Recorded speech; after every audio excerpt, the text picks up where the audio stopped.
कल जो हमने प्रश्न किया था तुमसे, वो बहुत महत्वपूर्ण है और उसका उत्तर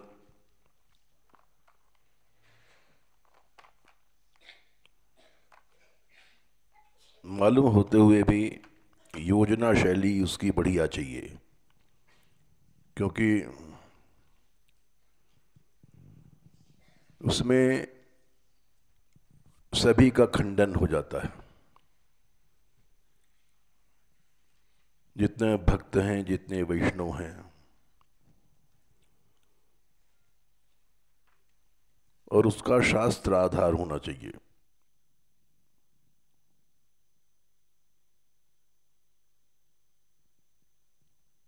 शास्त्र आधार से जिसमें कोई आदमी ये नहीं कह सके कि हमारे ऊपर चोट है।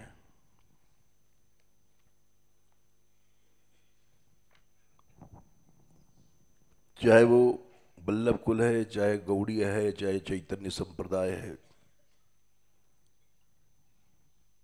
सबका खंडन हो जाता है। इसलिए इस विषय को सावधानी से समझो, और इससे लिखोगी तो सर्वमान्य हो जाएगा, कोई खंडन नहीं करेगा।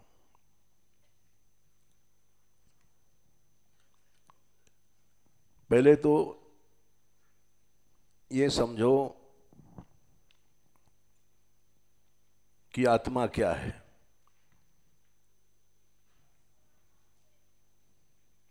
आत्मा को चिति शक्ति कहते हैं।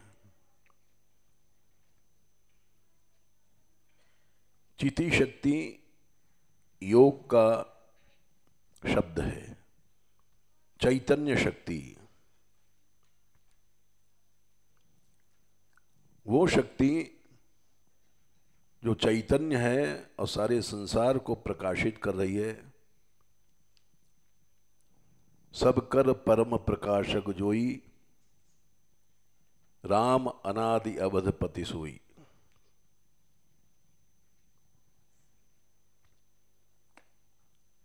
विषय करण सुरजीव समेता, सकल एक ते एक सचेता।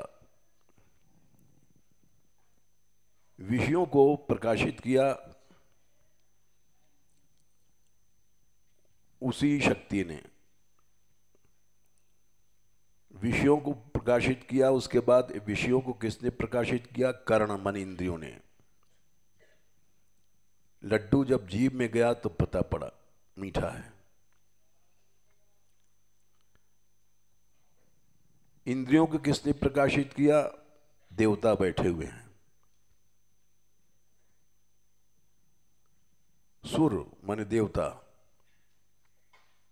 देवताओं को किसने प्रकाशित किया? वही जीव शक्ति।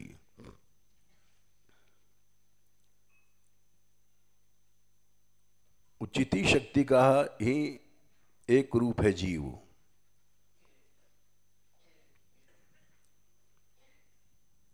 जीव कैसे बना?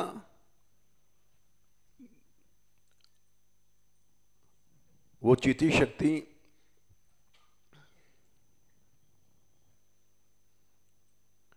वो हमारी डारी डाओ भाई, नंबर 1। हाँ, बड़ा गंभीर विषय है।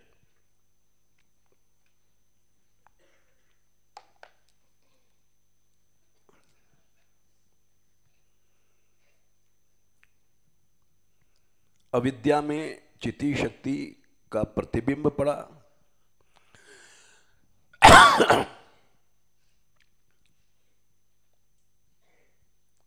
अशुद्ध सत्व में, इसलिए जीव बन गया।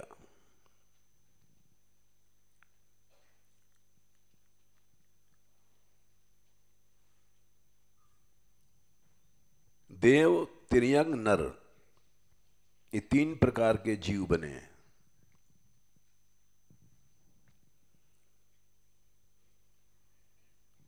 अविद्या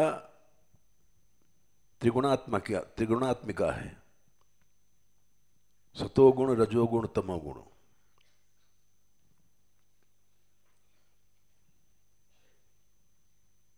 सत्य प्रधान में जब प्रतिबिंब पड़ा तो देव रूपी जीव बने।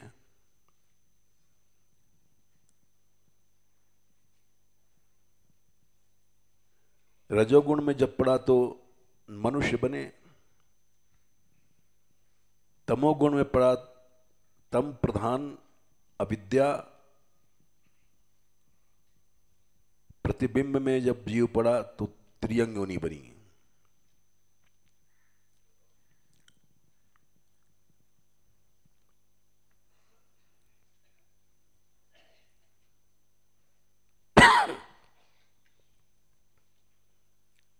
तो वो चिति शक्ति ही जीवन। ठीक है। इसीलिए गोसाई जी लिखते हैं, विषय कर्ण सुर जीव समेता। जीव ही देवताओं का प्रकाशक है। देवता इंद्रियों के प्रकाशक हैं। इंद्रियां विषयों का प्रकाश करती हैं।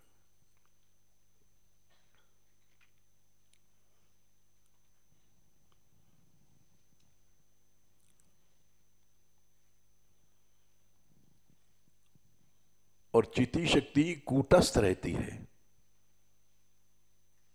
जीव में जो मूल है कूटस्थ, जो कभी बदलता नहीं है,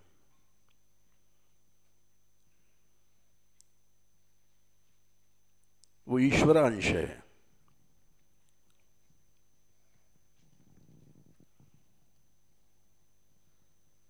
वो कूटस्थ ही चिदाभास बनता है।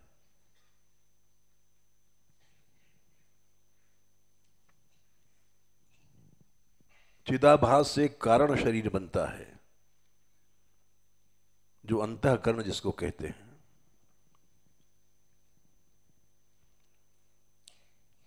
चिदाभास का जो अधिष्ठान है वो कूटस्थ है। एक शब्द भी चूक जाओगे तो चूक जाओगे।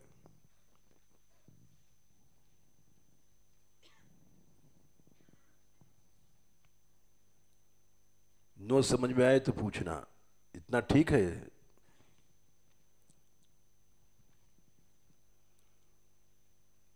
जो जीव व्यवहार में काम कर रहा है, इसमें तीन चीजें हैं। कूटस्थ एक, चिदाभास दो, और कारण शरीर तीन।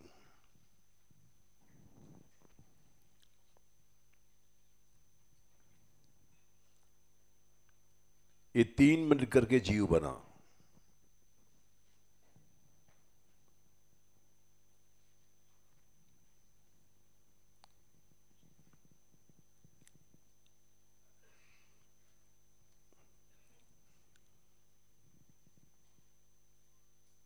कारण शरीर में ही मन रहता है।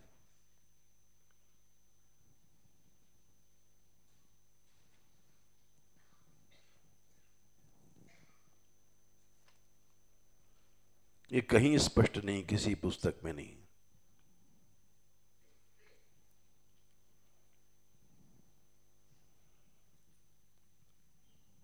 और मन ही सब काम करता है।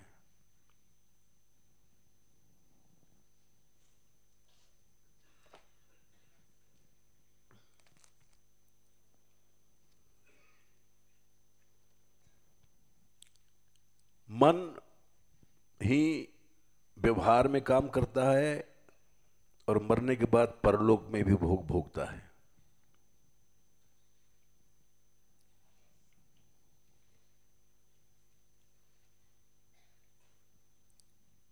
ये कई दिन से हम उलझे हुए थे इसमें।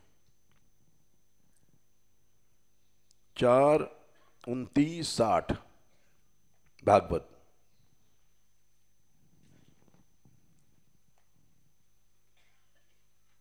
देख लो, श्लोक न समझ में आए तो पूछ लो।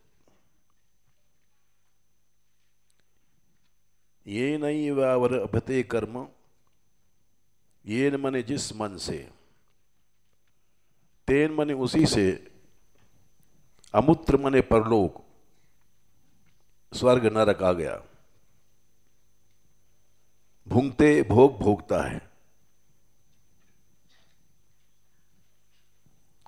अव्यवधान मने मौत इसको नहीं मार सकती। मर गया लेकिन मन साथ गया। नरक भोगा चाहे स्वर्ग भोगा, व्यवधान मौत से नहीं हुआ। उसको लिंग शरीर या मनसा कहते हैं। श्लोक समझो, लिंगेन मनसा स्वयं।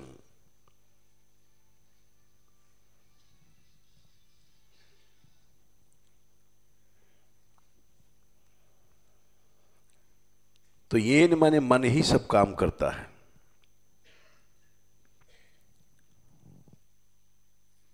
मन की दो वृत्तियां हैं।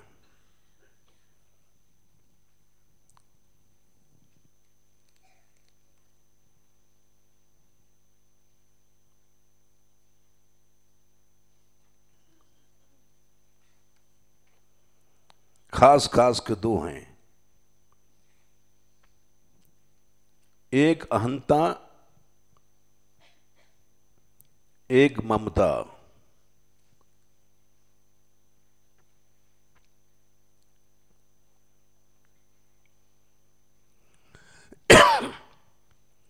वैसे मन की 11 वृत्तियां हैं, 12 हैं।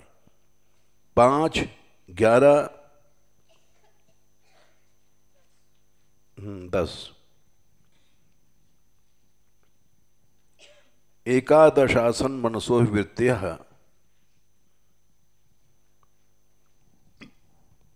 आकुत, आकुति मने कर्मेंद्रियां। श्लोक खोल ले, समझती जा। एक शब्द भी छूट जाएगा तो सब गड़बड़ हो जाएगा। आकुति माने कर्मेंद्रियां, धिया माने ज्ञानेन्द्रियां। पंच धिया, 5, 5 पे 10। और 11वां है अभिमान, मैं।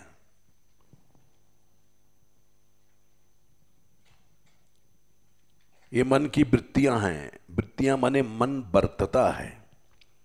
जैसे हम लोग बरत रहे, जमीन पर बैठे हैं, तो मन कहां बैठता है? 11 चीजें हैं। मात्राणि कर्माणि पुरम च तासाम वदन्ति हैकादश वीर भूमि। मात्राणि पंचतंत्र मात्राएं, शब्द स्पर्श रूप रसगंध। और कर्माणि 5 प्रकार के कर्म, कर्मेंद्रियों के। और पुर मने शरीर।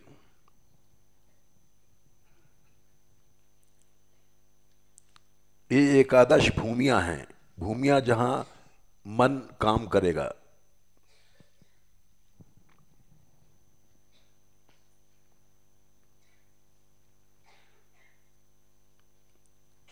इसी को फिर 11/11 में कहा है, गंधा कृति स्पर्श रसस श्रवांसी। ये मात्राएं हैं। गंध, आकृति रूप, स्पर्श छूना, रस जो आस्वादन होता है, और श्रव माने शब्द। ये 5 मात्राएं हैं। शब्द स्पर्श रूप रसगंध।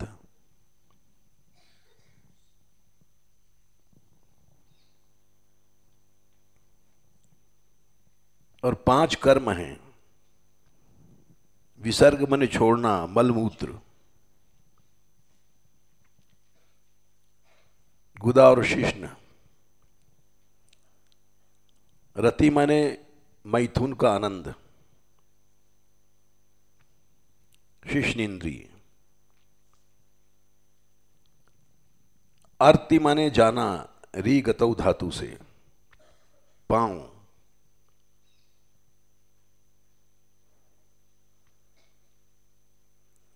अभिजल्प माने बोलना,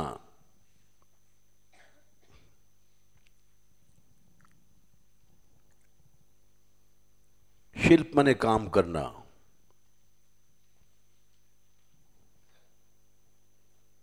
ये मुंह में बोलना है, जीभ वगैरह हैं। 5 5 10, ये 10 काम मन करता है।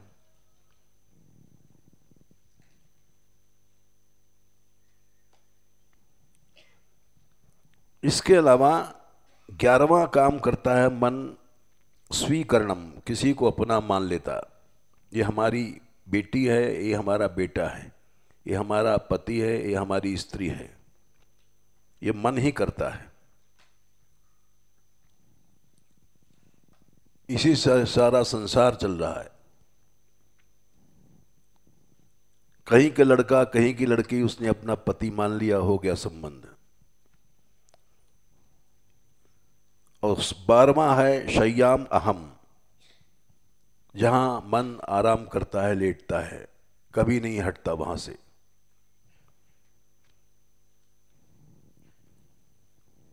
अहम,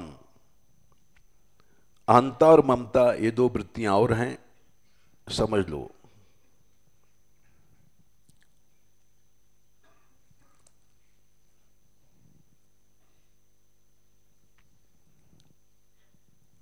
अब इसको गीता से समझो। रामायण से समझा दिया हमने, गीता से समझो।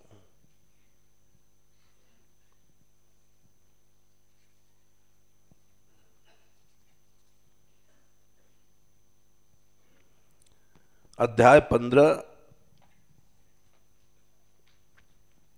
श्लोक संख्या 9। श्रोत्रम चक्षु स्पर्शनम च रसनम घ्राणमेव च। ये बिना मन के इनका भोग नहीं होता है। श्रुत माने सुनना, चक्षु माने देखना, स्पर्श माने छूना, रसना माने चाखना, घ्राण माने सूंघना।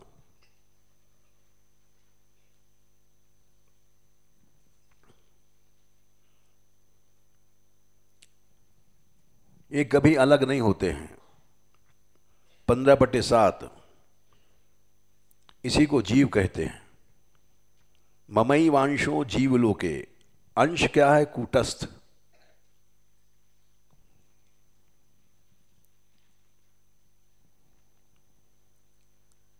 कूटस्थ मन के साथ मिलकर के जीव बन गया। ममई वांशो जीव लोके जीव भूत सनातना। शब्द देखती जा, कोई अक्षर छूट जाएगा तो गड़बड़ हो जाएगा। मन षष्ठानि इंद्रियाणि, मन 6वां है। ज्ञानेन्द्रियां 5, इन 6 को प्रकृति स्थान कर्षति, ये जीव शक्ति खींचती रहती है। मर गया तो भी मन अलग नहीं होगा।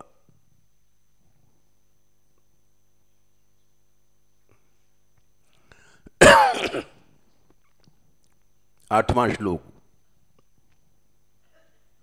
मरने के बाद जब शरीर बदलता है, शरीरम यदवाप्नोति, आपनोति माने प्राप्त करता है नया शरीर। यच्चापि उत्क्रामति शरीरम, और जो छोड़ा है उसने, उत्क्रामति माने उससे उड़ गया। ईश्वर माने इन 5 ज्ञानेंद्रियों का मालिक है। ईश्वर माने सारे संसार का मालिक नहीं है। गृहीत्वा एतानि ये संयाति, ये सब कर्मेंद्रियों ज्ञानेंद्रियों को लेकर के जाता है दूसरे शरीर में। जिसे वायु हवा उड़ी, दुर्गंध सुगंध को लेके चली गई।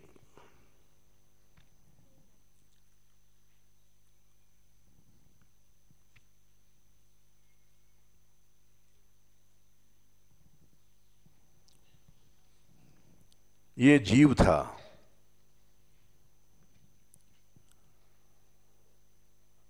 अब चिति शक्ति की दो अवस्था होती है।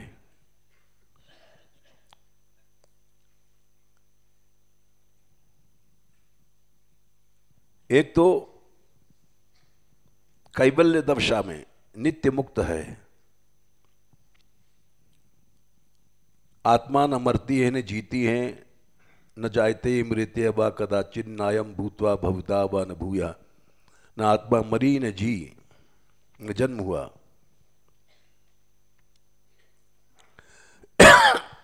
एक तो वो दशा होती है जब कैवल्य माने केवल चिति शक्ति रहती उसमें।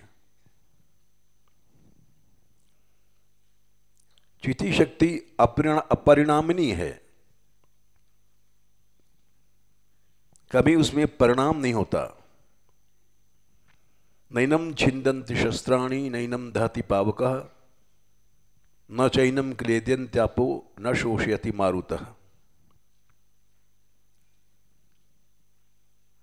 न आग जला पाई न पानी बुझा पाया, ये सब परिणाम नहीं होते उसमें।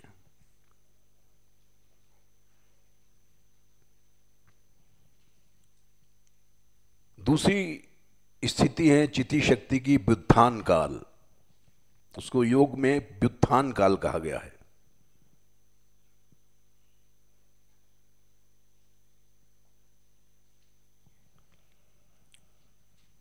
व्युत्थान काल में बुद्धि उसके साथ है, चाहे मर रही है चाहे जी रही है।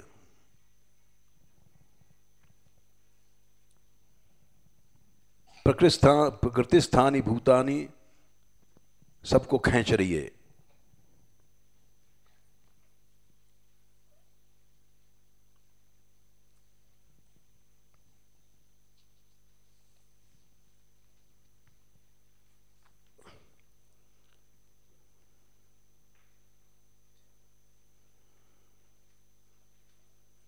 प्रकृति स्थानी कर्षति 15/7। मना षष्ठानी इंद्रियाणी, मन ने इंद्रियों को भी खींचा, मन अकेला नहीं है। 15/7।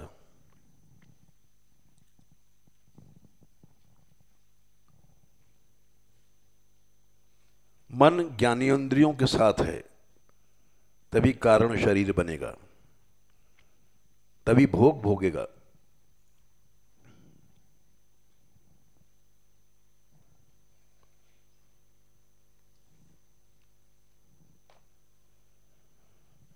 अब समझो व्युत्थान काल में भी चित्ती शक्ति वही रहती है जो कैवल्य दशा में है, असंप्रज्ञात काल में है, उसको असंप्रज्ञात काल कहते हैं। संप्रज्ञात माने अच्छी तरह उसको ज्ञान हुआ, और असंप्रज्ञात माने बिल्कुल बुद्धि से रहित हो गया, ज्ञानवान कुछ नहीं रहा।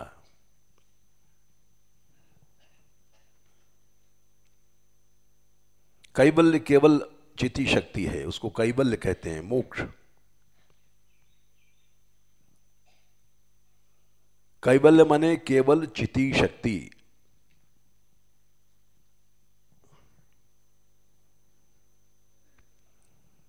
ज्ञानी लोग कैवल्य चाहते हैं,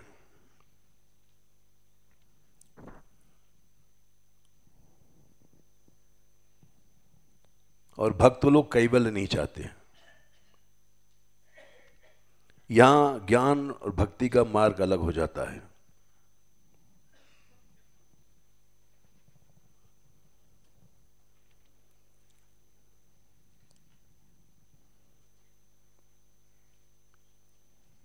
व्युत्थान काल में भी पुरुष और बुद्धि दोनों एक साथ रहते हैं।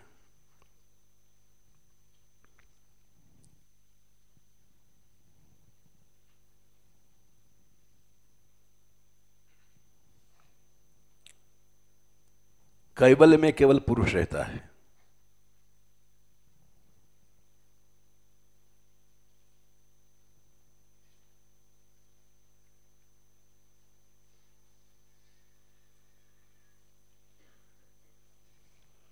व्युत्थान काल में दोनों रहते हैं, पुरुष और बुद्धि दोनों।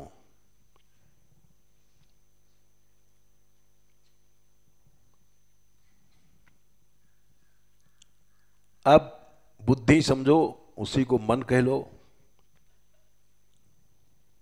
वो चिति शक्ति से शक्ति प्राप्त करके दो काम करती है।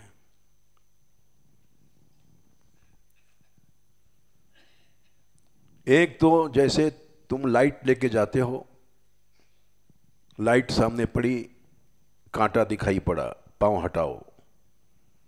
एक लाइट स्वयं प्रकाशित होती है, एक विषय को भी प्रकाशित करती है। टेढ़ा है कि सीधा है रास्ता।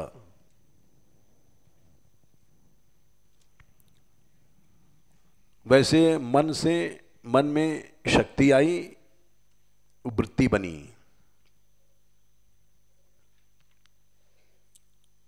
वृत्ति क्या है? शक्ति है।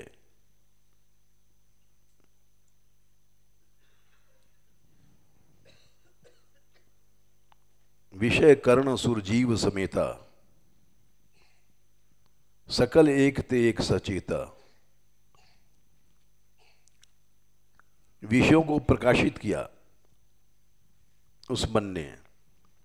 हाँ, लड्डू मीठा है, नहीं खराब है, ये कड़वा है। ये सब विषयों के प्रकाश किसने किया? मन ने। मन में शक्ति कहां से आई? चिति शक्ति से। बोलते चलो, समझते चलो। तो वृत्ति ने दो काम किए, एक तो स्वयं को प्रकाशित किया, एक विषयों को प्रकाशित किया।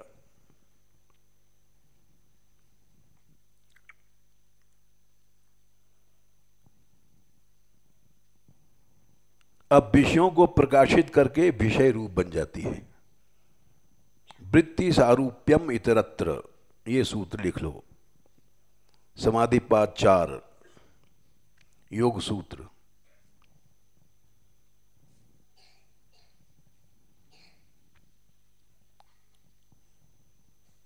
वृत्ति सारूप्यम,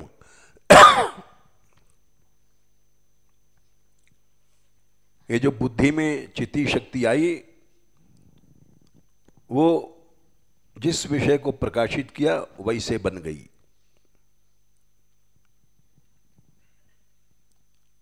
लड्डू खाते हो तो पहले वृत्ति मोदक बन जाती है भीतर।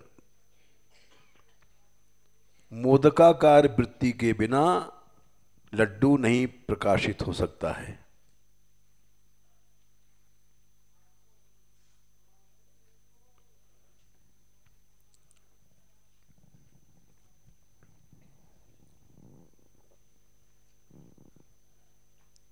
सब लड़कियां नहीं है आज, चलो अच्छा।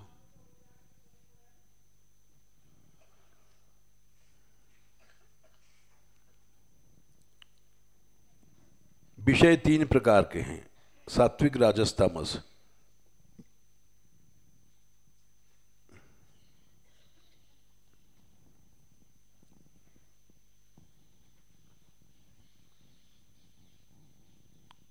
ये भोग तामस विषय है, क्योंकि तामस अहंकार से मात्रा स्पर्श पैदा हुआ है। प्राकृत है, तामस अहंकार से तन्मात्राएं भई हैं। भोग क्यों अलग करता है भगवान से? क्योंकि तामस अहंकार का विषय होने से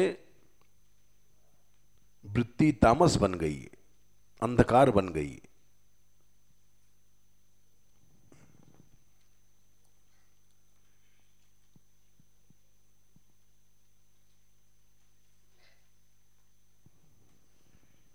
इसीलिए प्रहलाद जी ने कहा है,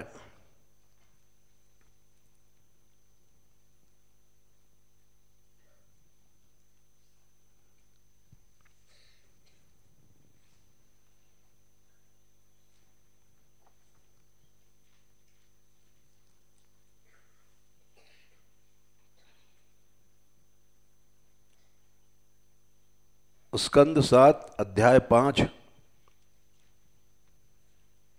श्लोक संख्या 30। कृष्ण में तुम्हारी बुद्धि कभी नहीं लगेगी।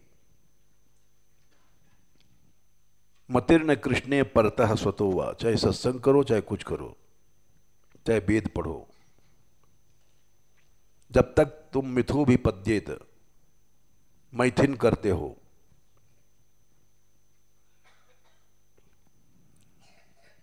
क्यों इंद्रियां तामिश्र में जा रही हैं। तामिश्र में क्यों जा रही हैं? क्योंकि तन्मात्राएं तामस अहंकार से पैदा भई हैं।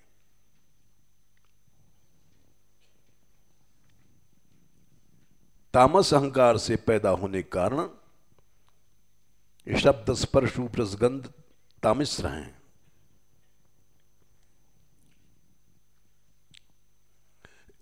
और वृत्ति सारूप्यम इतरत्र लग जाता है सूत्र। समाधिपाद 4। वृत्ति विषयों के अनुरूप बन जाती है, और वृत्ति बन गई तो चिति शक्ति ही बन गई।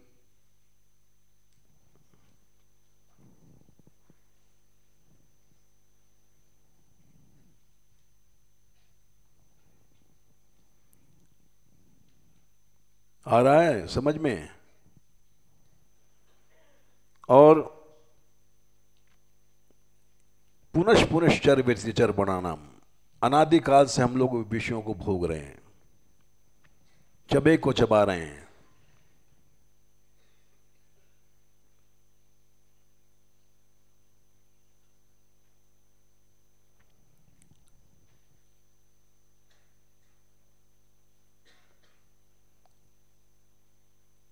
बत्तीसवां श्लोक 5/32। ऐसा महात्मा, ऐसा संत, ऐसा भक्त मिल जाए जो निष्किंचन हो। जैसे हम लोग लड्डू पेड़ा पैसा धेला वाले, ये नहीं। उसके चरणों में रज में जाकर के स्नान करो तो तुम्हारी बुद्धि भी निष्किंचन बन जाएगी, फिर भगवान को छू लेगी।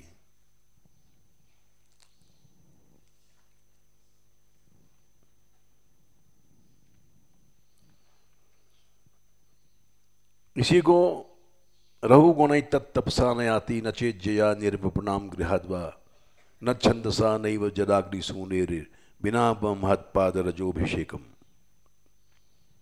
5वें स्कंद में यही बात कही गई है। तपस्या तपस्या कुछ नहीं।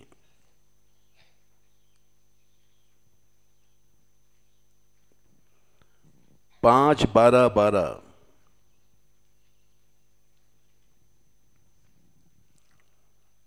अब यहां ज्ञान मार्ग भक्ति मार्ग अलग हो जाता है। 5-12-13 से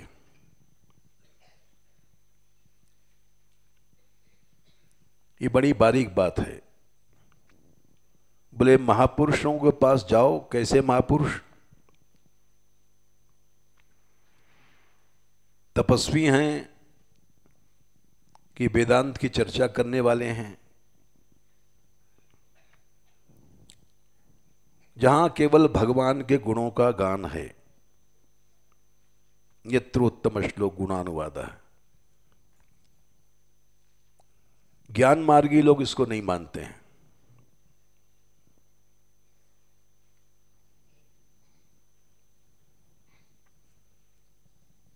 वो कहते हैं ये लीला वीला क्या है?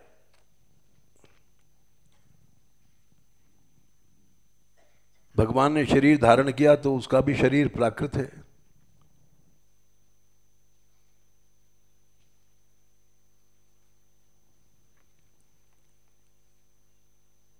तो उसका जन्म गाओ, नंद के आनंद भय, जय कन्हैया लाल की। वो माखन चुराता है, ये सब गाओ, ये सब माया है। इसीलिए महाप्रभु जी इनको मायावादी कहते हैं। ये भी समझ लो, लिख लेना, मायावाद क्यों कहा है।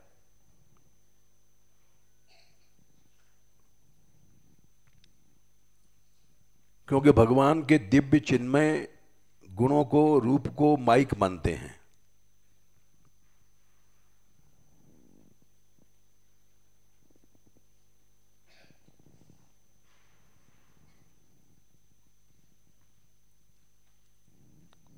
और भक्त कहता है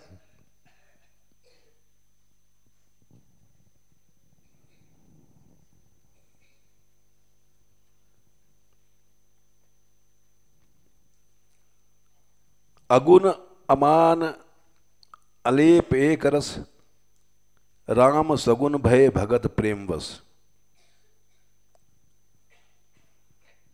संख्या याद नहीं है, 219। वहीं चिति शक्ति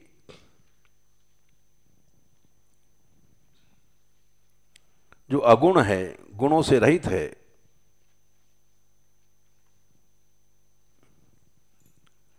अमान है, जिसका कोई माप तोल नहीं है, निराकार है, अरूप है,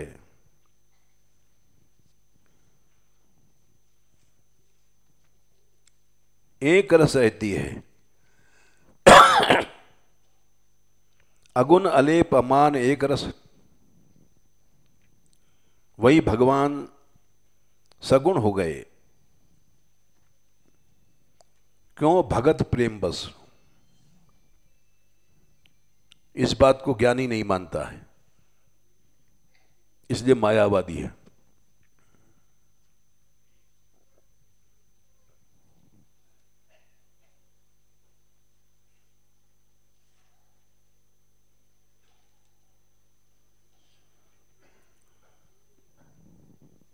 क्योंकि उसमें पक्षपात दिखाई पड़ता है। तदपि करहि सम विषम विहारा, भगत अभगत हृदय अनुसारा। भगवान में पक्षपात दिखाई पड़ता है। देवताओं को पक्ष कर रहा है, अर्जुन को पक्ष कर रहा है, कौरवों को मरवा रहा है। सम विषम आचरण दिखाई पड़ते हैं।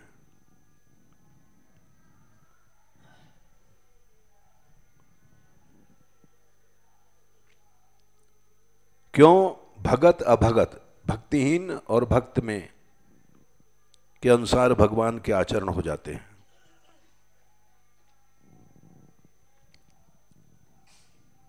इस बात को ज्ञानी नहीं मानते।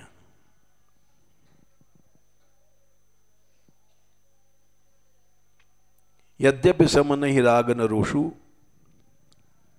पक्ष लेना राग है, अपक्ष में जाना रोष है।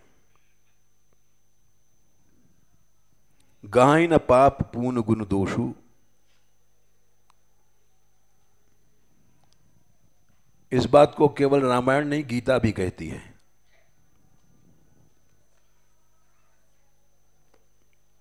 संख्या बता दे तुमको। समोहम सर्वभूतेषु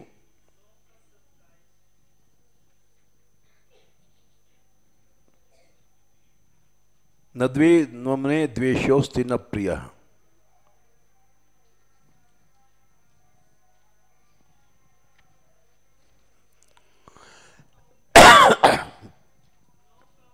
अच्छा ठीक है,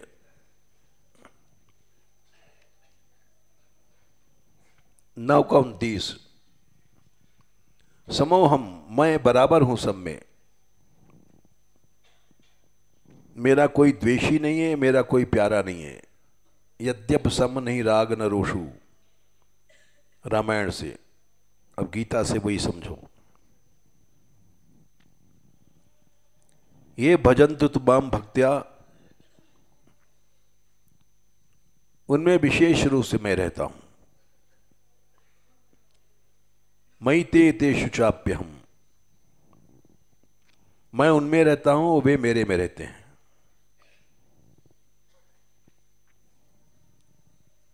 इस बात को निराकार वाले नहीं मानते हैं। वो कहते हैं चिति शक्ति में राग द्वेष है ही नहीं, वो तो केवल है।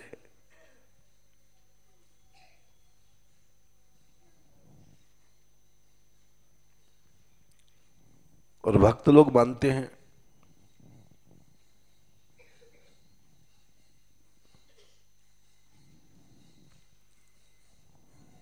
तो प्रश्न आता है कि अब तुम ज्ञानी मुक्त हो गया, तो मुक्त होने के बाद क्या होगा उसका? भक्तों लोग पूछते हैं। बोले ब्रह्मैव ब्रह्मविद ब्रह्मैव भवति, ब्रह्म ही हो गया।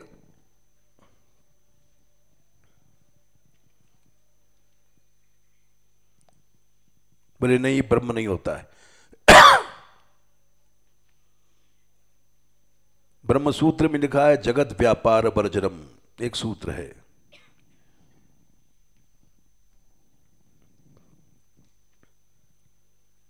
ब्रह्म कैसे हो जाएगा?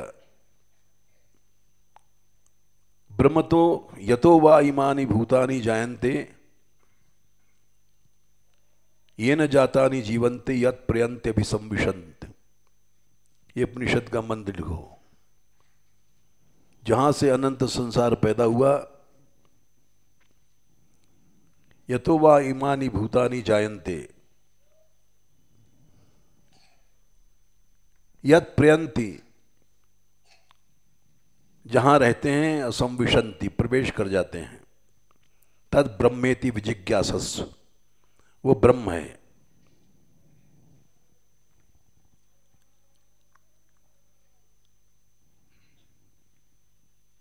ब्रह्म से ही संसार बना है, ब्रह्म में स्थित है और ब्रह्म ही अंत में लीन हो जाएगा।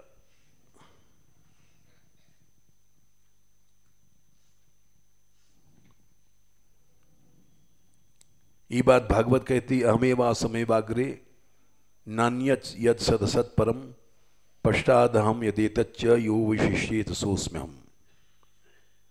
जो बचेगा वो भी मैं ही हूं।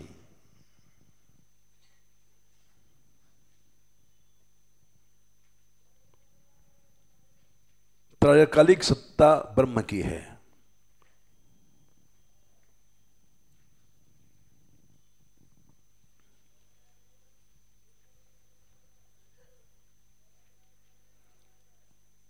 अद्वैत वाली बोलते हैं कि ये जो दिखाई पड़ रहा है ये विवर्त है, एक भ्रम है, इसी पर शास्त्रार्थ चलता है।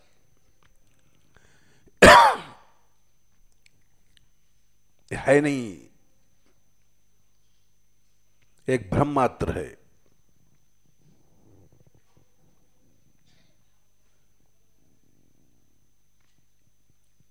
भक्त लोग कहते हैं है।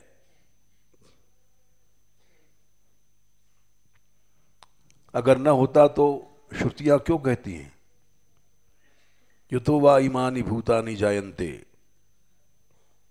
इसके माने संसार है।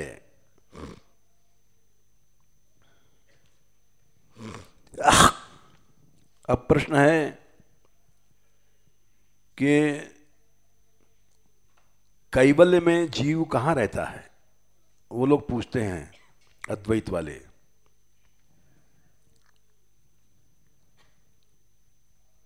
फिर भजन करने के बाद मुक्त होगा तो कहाँ रहेगा?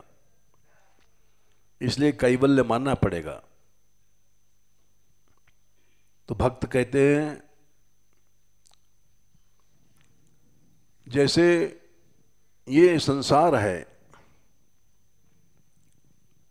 वैसे एक ब्रह्म वेत्ताओं का स्थान है ब्रह्मलोक या ब्रह्मपुर, जिसको उपनिषदों में कहा गया है।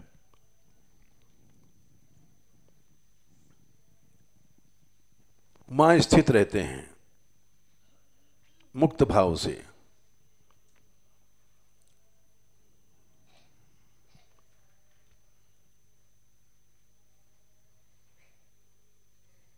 ये सब सनातन गोस्वामी जी ने लिखा है विस्तार से। और वहां ब्रह्मानंद का उपभोग करते हैं। सोचते सर्वान कामान सब ब्रह्मणा विपश्चिता, एक मंत्र है, लिख ले। वहां ब्रह्म के साथ दिव्य ब्रह्मानंद का भोग करते हैं। सोष्णुते सर्वान कामान सह ब्रह्मणा विपश्चिता, ब्रह्म के साथ सर्वान कामान, इसका अर्थ लोग अलग करते हैं। वैष्णव लोग करते हैं सर्वान कामान, चिन्मय रूप, चिन्मय गंध, चिन्मय स्पर्श, चिन्मय इसका भोग करते हैं। इन्हें भगवत धाम में रहते हैं। वो लोग भगवत धाम नहीं मानते, इसीलिए उनको मायावादी कहा जाता है।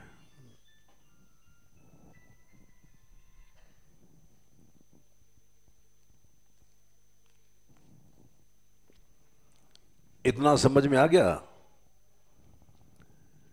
अब यहां पर प्रश्न आता है, अब व्यवहार में आ जाओ। वृत्ति सारूप्यम इतरत्र, व्युत्थान काल में वृत्ति विषयाकार बन जाती है, तभी विषयों को प्रकाशित करती है।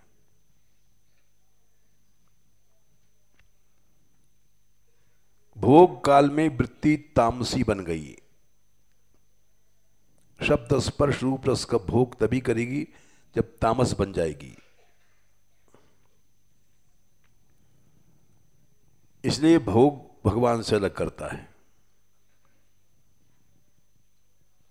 भोगैश्वर्य प्रसक्ता नाम तया प्रतिचेतसाम व्यवसाय आत्मिका बुद्धि समाधो न विधीयते। अनन्य बनने के लिए मन की वृत्ति केवल ब्रह्ममयी हो, कृष्णमयी हो,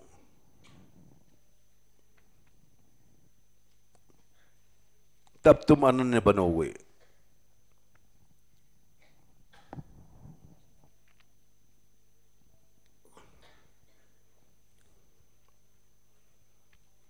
ये देखो 7वां स्कंद खोलो।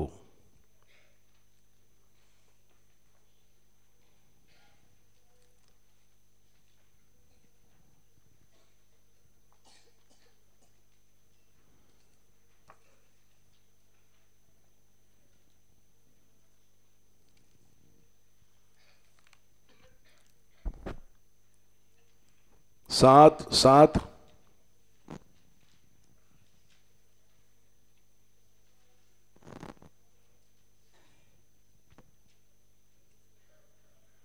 संख्या इसमें गड़बड़ हो गई है।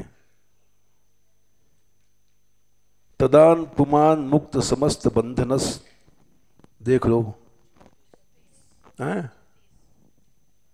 36 है। जब मनुष्य ने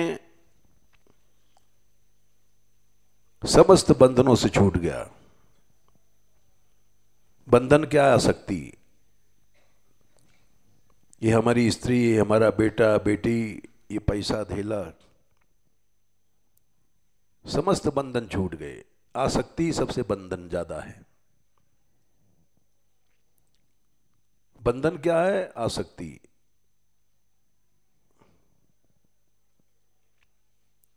तब तद्भाव भावानुकृता से आकृति, तब कृष्ण भाव आया।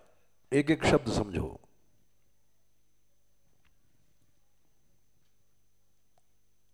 और कृष्ण भाव के भावना के अनुसार आशय माने चित्त बन गया, कृष्णाकार बन गया। अनुकृत आशय आकृति है। आशय माने चित्त।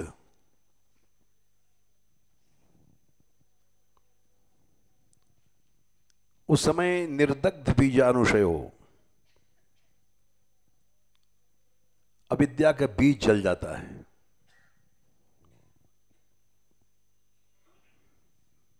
जब कृष्णाकार वृत्ति बन जाएगी तो सब बीज जल जाएगा।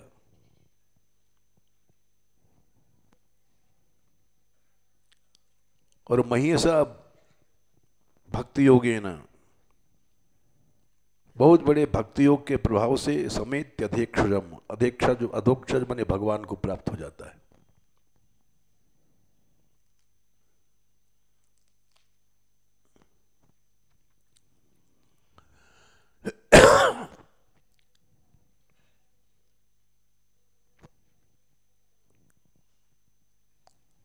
ये बात ज्ञानी लोग नहीं मानते हैं, भक्त लोग मानते हैं। भक्त लोग मानते हैं, खोलो 4:22-39।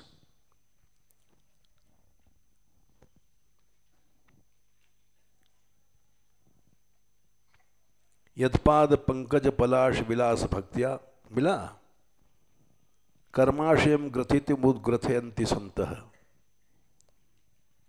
अनादिकाल का जो कर्माशय है, जो अविद्या की गांठ है, उसको खोल लेते हैं। वैसा तद्वन्न रिक्त मतयो यतोपि सुरुद्ध, यति जो लोग जो निर्विषय जिनकी बुद्धि है, रिक्त मति माने निर्विषय, एक एक शब्द समझो।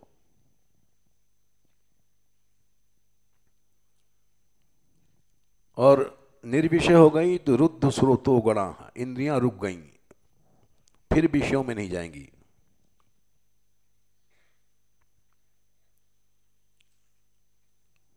रुद्ध स्रोतो गण माने जब निर्विषय हो गया चित्त तो इंद्रियां अपने आप रुक गई।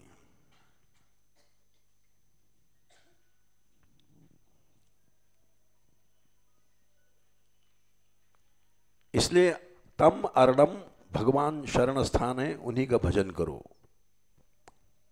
इन्हें भगवान के नाम रूप लीला गुण में भगवान ने अवतार इसलिए लिया, उसमें ऐसी शक्ति है उनके नाम रूप लीला गुण को गाते गाते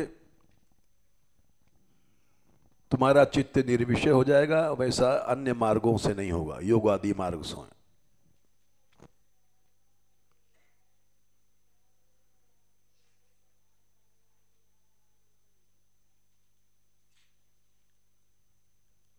इसलिए मुक्ति निरादर भक्ति लुभाने, अस विचार जे परम सयाने। परम चतुर लोग ही मुक्ति को छोड़ करके भक्ति में आते हैं।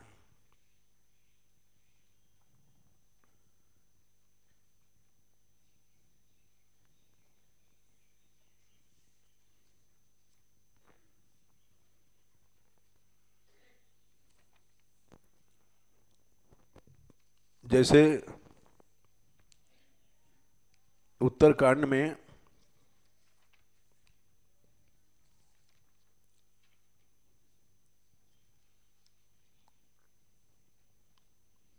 पार्वती जी ने कहा है,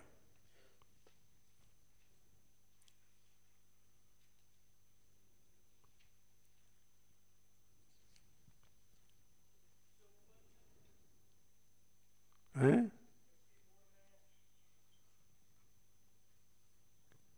फिर से बोलो क्या?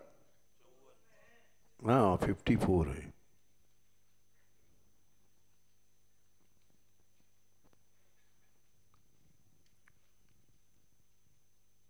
हाँ 54।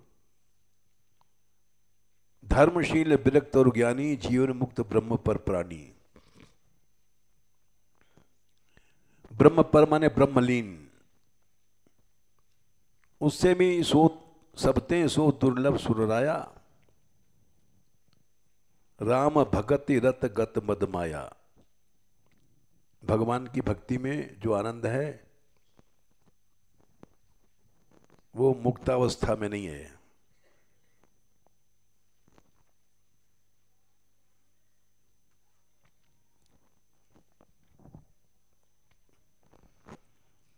अब अनन्य कौन है?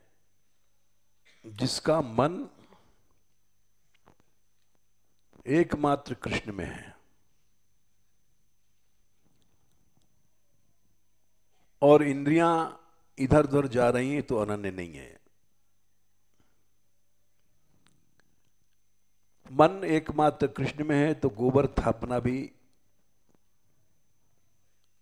या दोहने वहनने मथनोपलेप प्रिंखेंग नारबुरुदितो क्षणमार्जनादौ। दशम स्कंद के 44वें अध्याय में यह श्लोक आता है। हमारा मन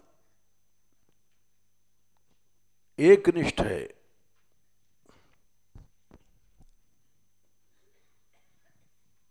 तो हम अनन्य हैं।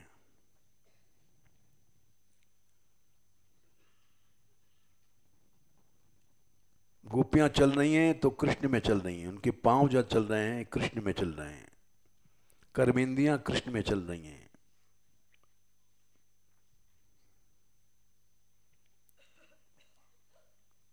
मन की ऐसी साम्य अवस्था होती है, वो है अनन्यता।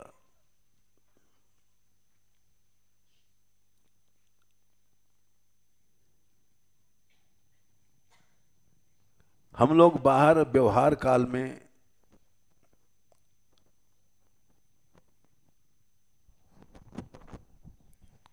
उसको मान लेते हैं,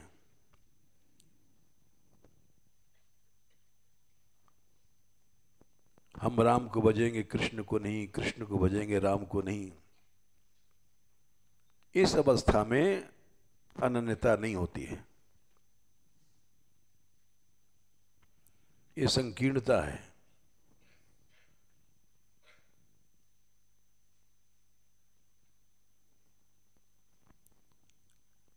अनन्य वो है, सो अनन्य अस जाके मति न टरे हनुमंत, किष्किंधा कांड में है, देख लेना। मैं सेवक सचराचर, रूप राशि भगवंत।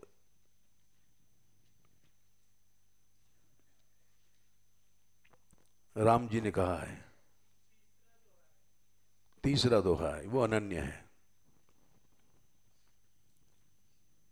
इष्ट की सर्वत्र प्रतीति है, चल रहा है तो इष्ट में चल रहा है, गोबर थाप रहा है तो इष्ट में, काय दूरा इष्ट में।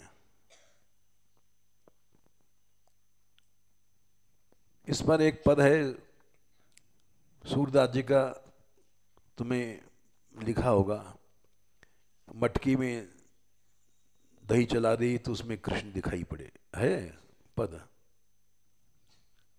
हाँ हाँ, मटकी में कृष्ण को मथ रही है, वो है अनन्यता। एक पद और है भ्रमर गीत का, नाइन रहो मन में ठौर, सुना है? नंद नंदन अछत आनिए, आनिए और कोई कैसे आएगा, ये अनन्यता।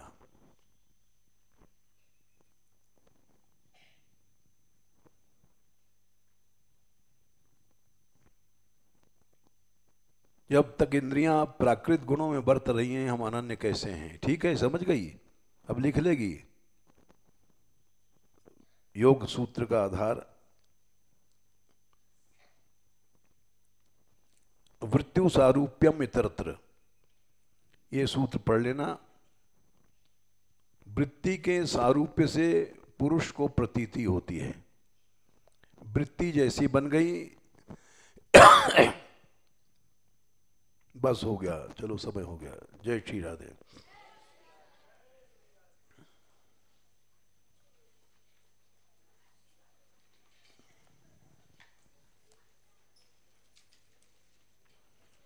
राधे किशोरी दया करो,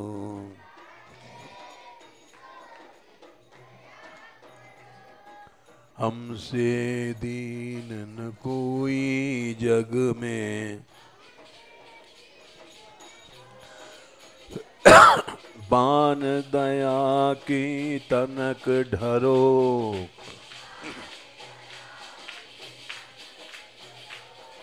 सदा ढरी दीनन पे श्यामा,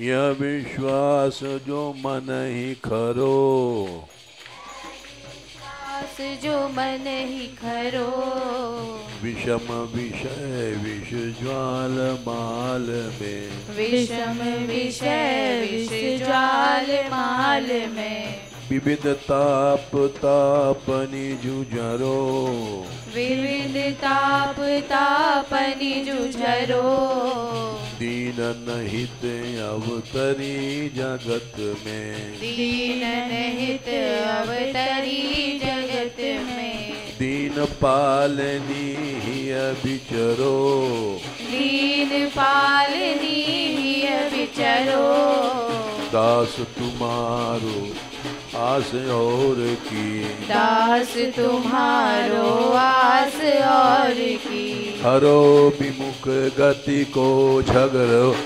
कौन है तेरे साथ? हरो विमुख गति को झगड़ो, कबहू कृपा करोगी श्यामा, कबहू कृपा करोगी श्यामा, यही आस ते द्वार परो, यही आस ते द्वार परो, राधे किशोरी दया करो, राधे किशोरी दया करो, राधे कृष्णा कृष्णा कृष्णा राधे राधे, राधे कृष्णा कृष्णा कृष्णा राधे राधे, राधे श्याम श्याम श्याम राधे राधे, राधे श्याम श्याम श्याम राधे राधे।